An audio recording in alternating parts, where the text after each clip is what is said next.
This is Democracy Now!, democracynow.org, The War and Peace Report. I'm Amy Goodman. And I'm Juan Gonzalez. Welcome to all of our listeners and viewers around the country and around the world. As President Donald Trump refuses to back down from attacks on the widow of a U.S. soldier killed in Niger, today we spend the hour with one of the country's best-known Gold Star family members whose son was killed in Iraq. As investigations continue into a deadly October 4th ambush in which 5 soldiers from Niger and 4 U.S. soldiers were killed while on patrol, the widow of one of the men is speaking out against Trump's handling of the aftermath of the attack. The widow of U.S. Army Sergeant LaDavid Johnson said during a condolence call the president couldn't remember the name of her husband. In an interview with ABC's Good Morning America, Maisha Johnson said she also heard President Trump say, quote, he knew what he signed up for, but it hurts anyway. What he said was... The president? Yes, the president said that he knew what he signed up for, but it hurts anyways.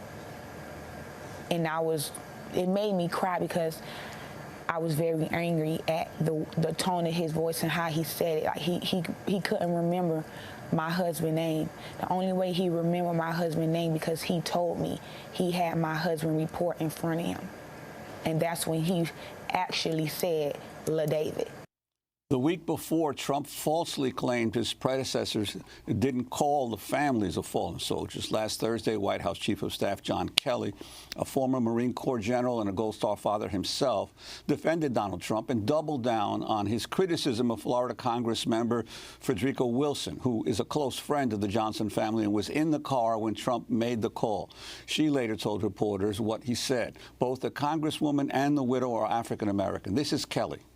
He knew what he was getting himself into because he enlisted. There's no reason to enlist. He enlisted. And he was where he wanted to be, exactly where he wanted to be, with exactly the people he wanted to be with when his life was taken. That was the message.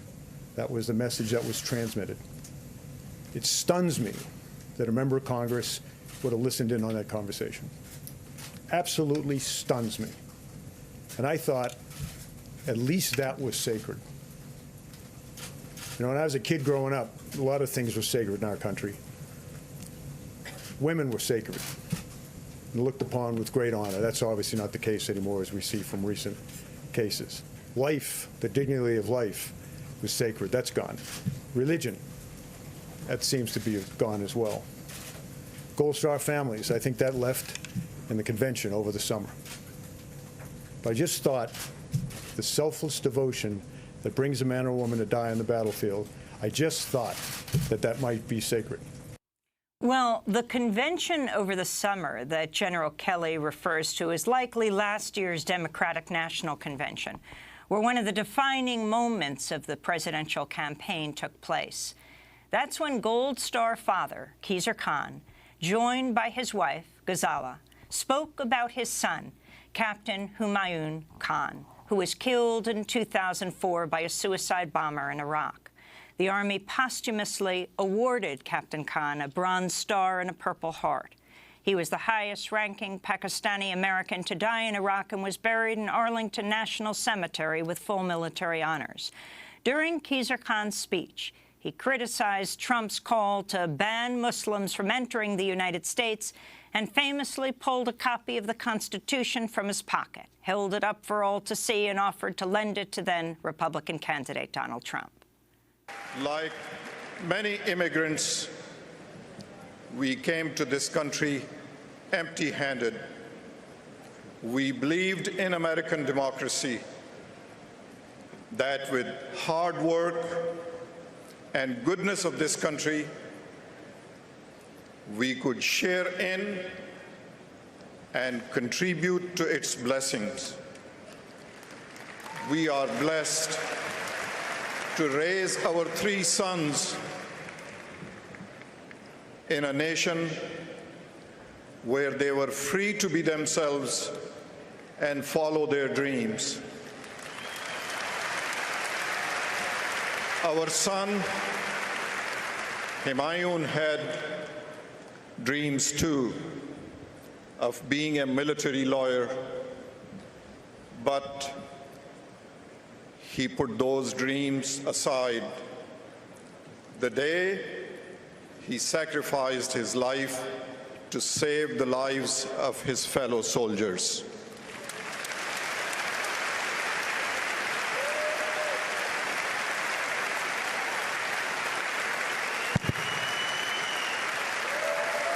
Hillary Clinton was right when she called my son the best of America. If it was up to Donald Trump, he never would have been in America.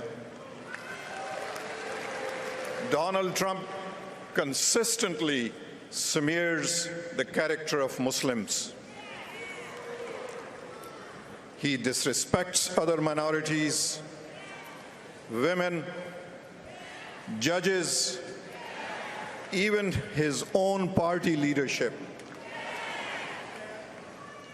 He vows to build walls and ban us from this country.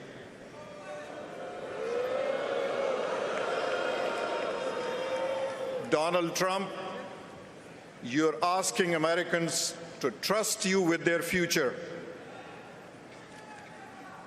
Let me ask you, have you even read the United States Constitution?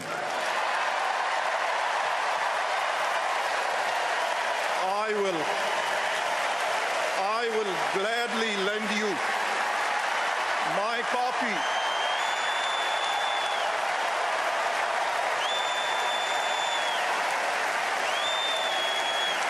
In this document,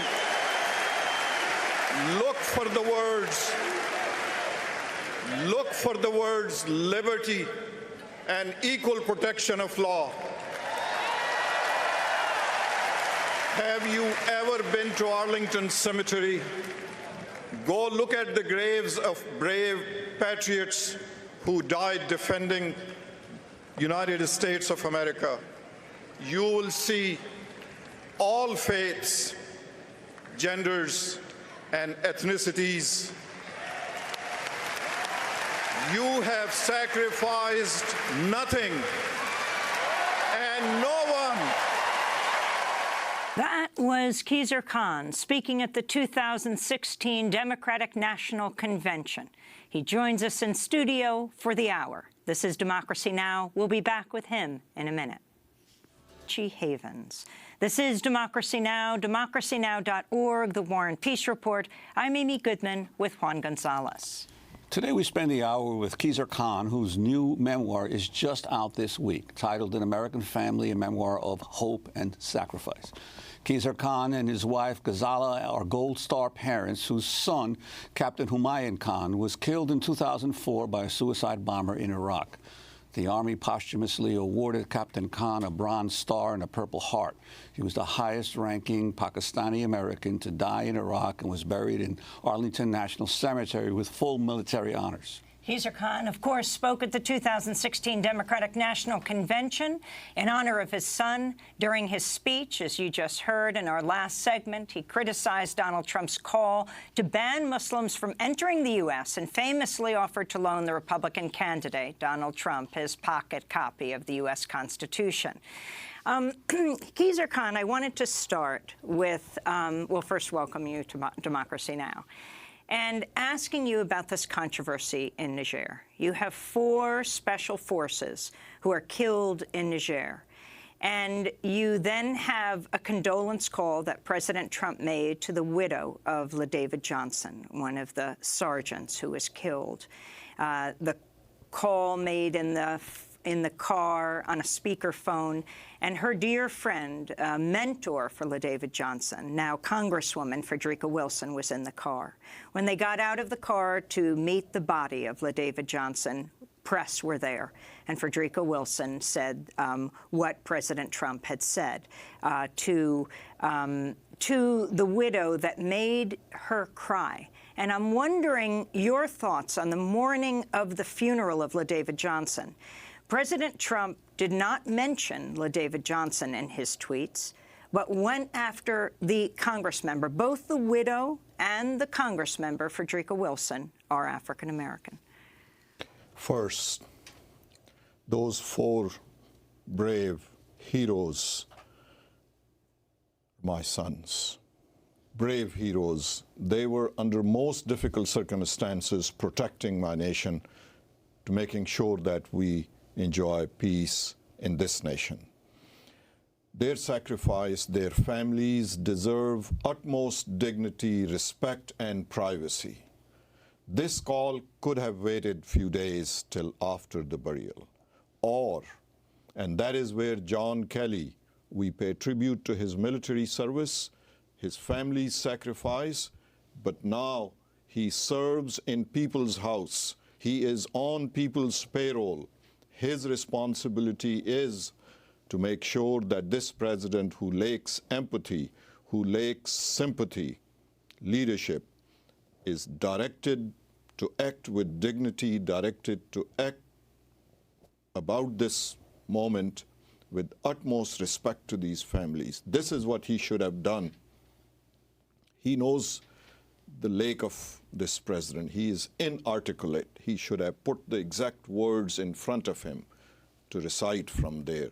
That's one thing. Second, it was his responsibility, John Kelly's responsibility, to make sure that the family that is being called is at peaceful place.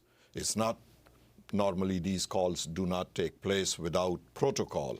The White House would call, where are you? President is calling, could you take the call? I hope that was done. If that was done, that was also botched, that this family is in the car and this call is being made. They deserved most privacy, most encouragement, most support from this nation. That was not done. I don't know why John Kelly should stay on public's payroll if he's going to be providing this kind of leadership. This is tradition of this nation. This military service is honored when military officers, when military personnel retires, they go home with dignity and honor and collect their pension. But if they step back in political life, they must provide the leadership for which they have been trained. That was not done. John Kelly stood with the most bigoted president in support of him, disrespecting this family. That is what my disappointment is from John Kelly. So I honor their sacrifice. These Gold Star families are the most honorable, respected, and dignified families of this nation. And I pay my tribute to them, their sacrifice.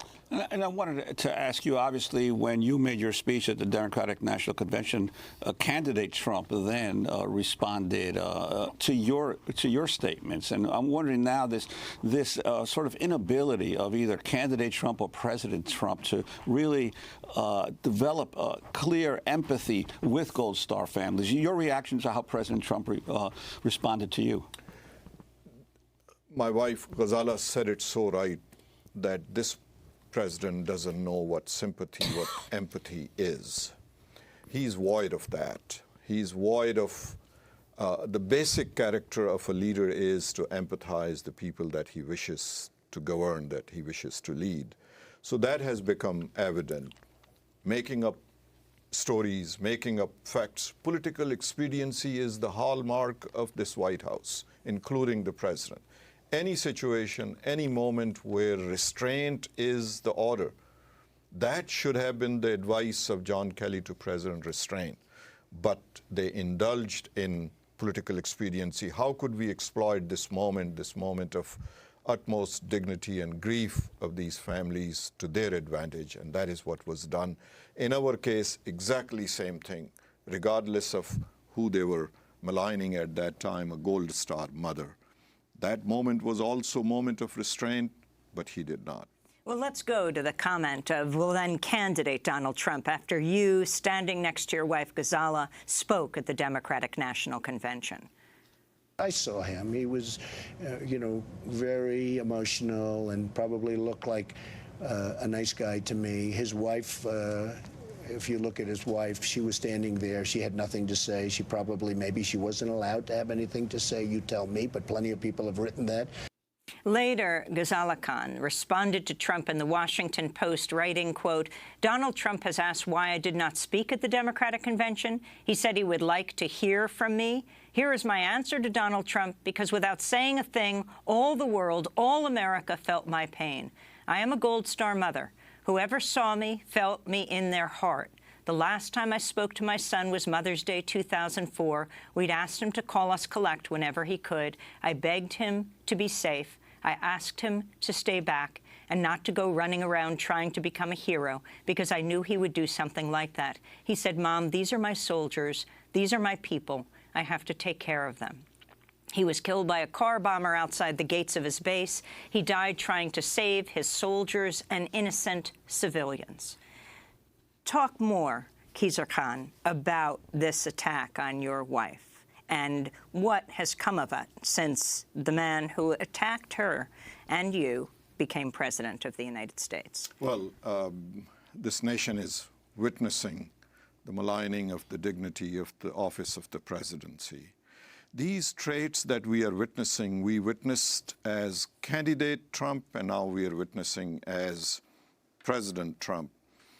There are some characters, and the reason I narrate this is, and I have listed that in my experience, having lived twice under martial law, under dictatorships, under those who are anti-democratic values, twice in my life, once in school, second time when I was in law school. This is what they do, and you connect the dots. You grew up in Pakistan. In Pakistan. And I narrate that story in the book in amazing detail. They go against the press. That is the history of all autocratic, all dictators. They go against the press, they malign them. I witnessed with my own eyes burning of the press because they printed something critical of the general, of the military leader, of the dictator. Second thing they do, people's representative in the assemblies are no good. They ought to be thrown out. Only my people will govern the country. They malign the people's representative assemblies. Look what is taking place in the United States today by this president. Then they go after the rule of law. These judges are no good. I will appoint the judges. You connect the dots. Our democracy is under attack, not only from outside, but from inside. I was witness to when Soviet Union disintegrated, and I tell that story in our book in detail, that they have not forgotten the grudge. America, rightly so, because I was witness to it, rightly so, America supported the disintegration of Soviet Union. So the attack from outside and this divisive president, divisive White House, this is a collection of incompetence. John Kelly was Secretary of Homeland, implementing, supporting the illegal, unconstitutional executive orders of this president, which are in the courts. I stood then with the goodness of America. I stand now. I have submitted 2 briefs, first in the Ninth Circuit against the executive orders, and one in the Supreme Court against the executive orders banning Muslims and all of this. This incompetency is so visible now, not only to us, but look what is taking place in these couple of weeks. The Republican leadership, the moderate, the most honorable members of our elected officials are separating from this president and his policies. So this is what happened. That candidate became president, and look, we are at the direction of this country is as if there is no direction. We are going every which way, everywhere. I wanted to ask you, in your book, you talk about your first exposure to American principles of democracy. You were in a market in Lahore, and you came across an old beat-up copy of the U.S. Constitution. And could you talk about that and how that affected your viewpoint, and then eventually resulted in your family immigrating to the United States in 1980? We tell that story in our book, but by the way, the purpose of writing this book was to not only tell this story, but to support a scholarship which is funded from the proceeds of this book at University of Virginia under the name of Captain Humayun Khan Scholarship Fund. So that's a side issue. But I was 22 years old. I was in second year of law school. I had taken a course, comparative studies of the world constitution. 4 constitutions were included in that course. Constitution of Soviet Union, yes, Soviet Union, which is Russia now. Germany, Magna Carta, foundation of the British system, and Constitution of United States. So I got the materials, and the very first document sitting on top of these materials, titled Declaration of Independence. I casually looked at it, placed the materials on the side of my dorm room metal desk in Lahore. I said, Declaration of Independence. Independence is gained, given, bestowed. You struggle for, so your colonists feels mercy and said, I had enough of this nation, we will grant them independence. But what are those people that declare their independence? Wow. It took I'm still, even today, I am in awe of that sentiment, what I had when I looked at the word Declaration of Independence. I continued to read it, and all 1,338 words in one standing. I remember very clearly, I took my shoes off because my feet were hurting. I was standing and reading. It's a little difficult English for me. I was trying to understand all of it. Amazing awe, and I still remain in awe of it. I did not do too well in that course because I was so focused on these 3 documents, because next one was articles and thereafter were the Bill of Rights.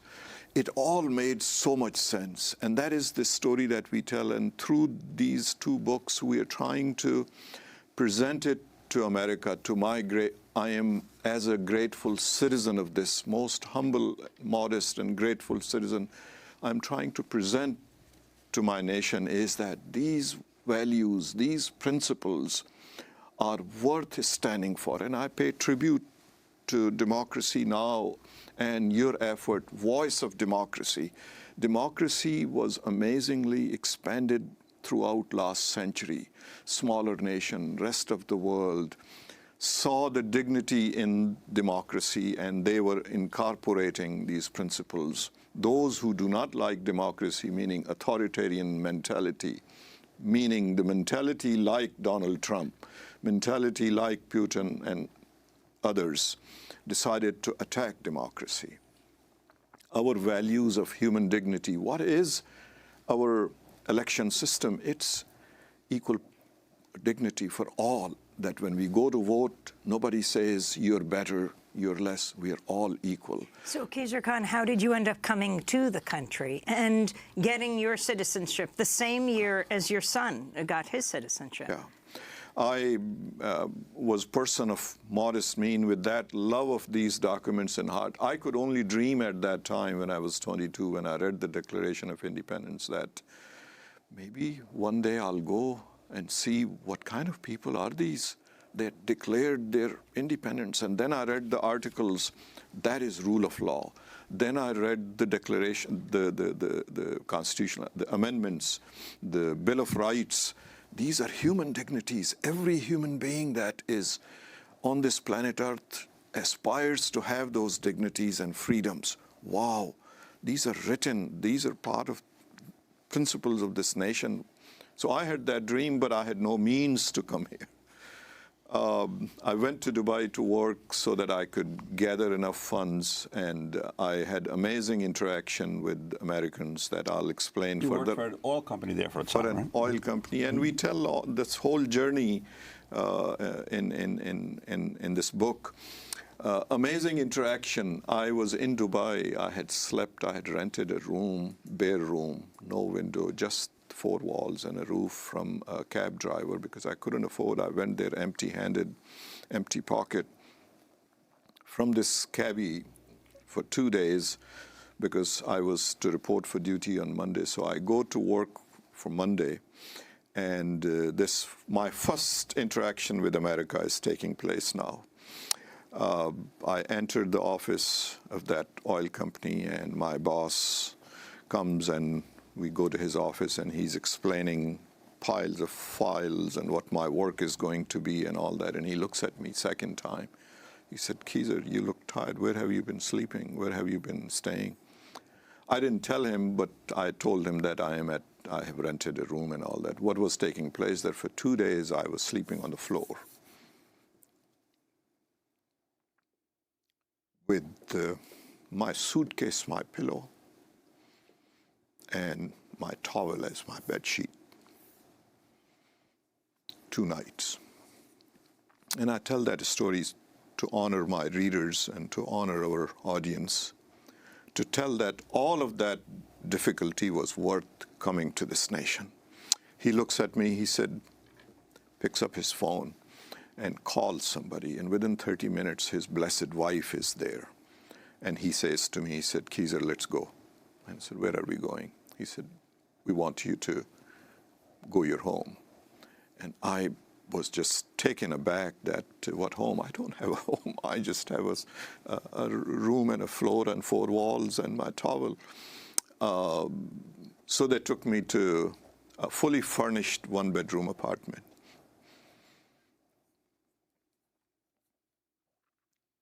And we walked in. I was awe-stricken at the generosity of these people, 2 of them. It had everything that a person would need: towels, bed sheets. I have never seen so many pillows on the bed ever in my life. Spoons, forks, plates. And then she opened the fridge. She said, "There's some bread and butter and jam for you to eat and all that. And we will see you tomorrow. Please rest." I remain so humbled, so grateful for that moment, that even today, after so many years with having so many blessings in life and all that, that very moment from seeing the generosity of America, this person became symbol of America for me. I wanted to ask you, when eventually you come to the United States, you end up at Harvard Law School, and your impression of your classmates at Harvard was not as in the same vein as those first Americans you met. And you write in your book, "I was a child of the proletariat, of post-colonialism, of people who had to work in order to eat, who understood viscerally that the rich and powerful lived differently from the rest of us because I had suffered their edicts and whims." And a lot of the people with you at Harvard Law School were from that elite of America. They sat next to me, brother of a president of a country. I explained that experience detail-wise in the book. It was amazingly dignified class and classmates and all that, but I was there, but I wasn't there. So I became known to the professors and to my classmates as a socialist voice, because I always spoke against the exploitation of poor nations. And from my perspective, wherever, and really that is what is at the spirit of America. And somehow that is why this connection is so strong today, is stronger than ever before in support of my nation, standing for these values, is fairness. This nation is embodiment of fairness, fairness of human beings, fairness of each other. And that is the story that we try to tell. And that is the hope that we carry with us. I've been to 162 communities thus far. And people are afraid because of the circumstances, because of the direction our country has taken. And these communities are worried. These are faith communities, immigrant communities, political organizations, social and other organizations. But out of that fear comes hope. Their faith in our Constitution, in our principles, and that hope will solve our problem. We just celebrated 230 years of our blessed Constitution.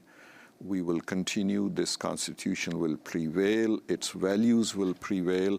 And that is the story that is, we have, there is something secret that we don't, it's not so obvious when you look at the book, but there is a message. Right. First page and the last page has a message of this book that that conveys our intention, how we wish to present this book. I wanted to follow up with a question about your speech at the Democratic Convention. You almost didn't make it. You were invited to make the speech, but you asked all your friends, and they told you don't do it. Yes. You're going to become a political pawn. Yes. But then you received a letter from a young girl that really changed your mind. Could you talk about that?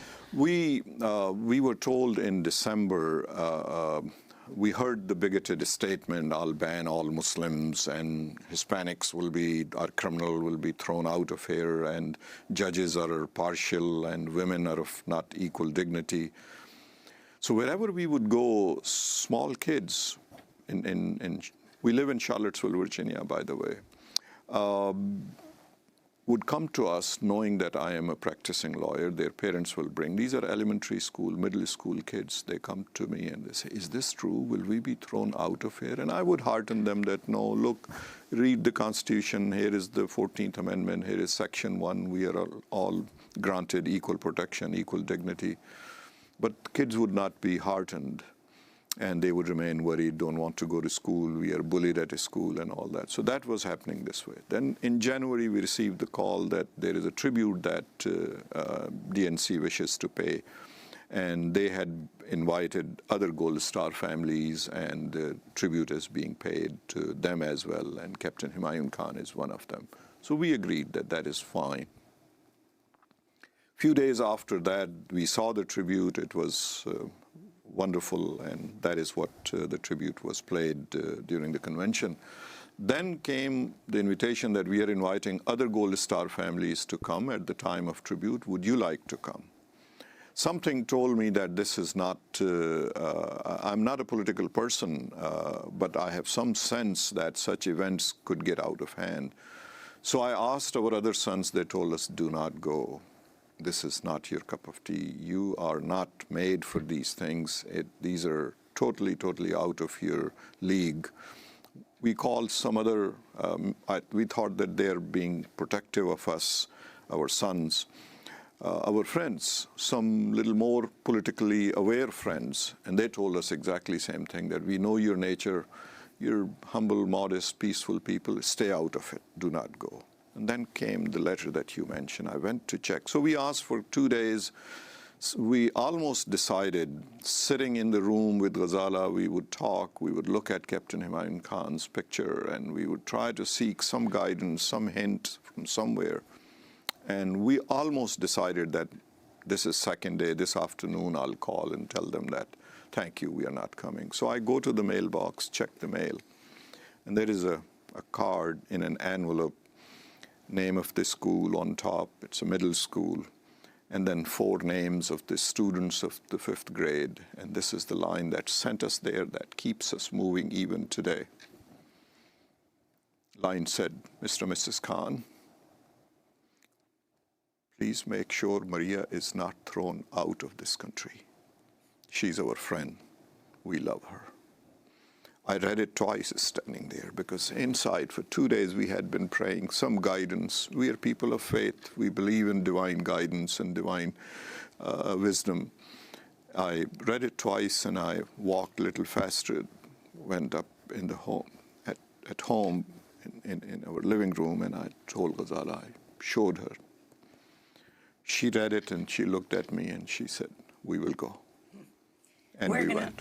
We're going to break, and when we come back, we want to talk with you about the President Trump's approach to immigrants and the Muslim ban, and also your son fighting in Iraq. Khizr Khan is our guest. His memoir out this week. It's called An American Family, a memoir of hope and sacrifice. And he has a second book for young people, This Is Our Constitution, Discover America with a Gold Star Father. Stay with us.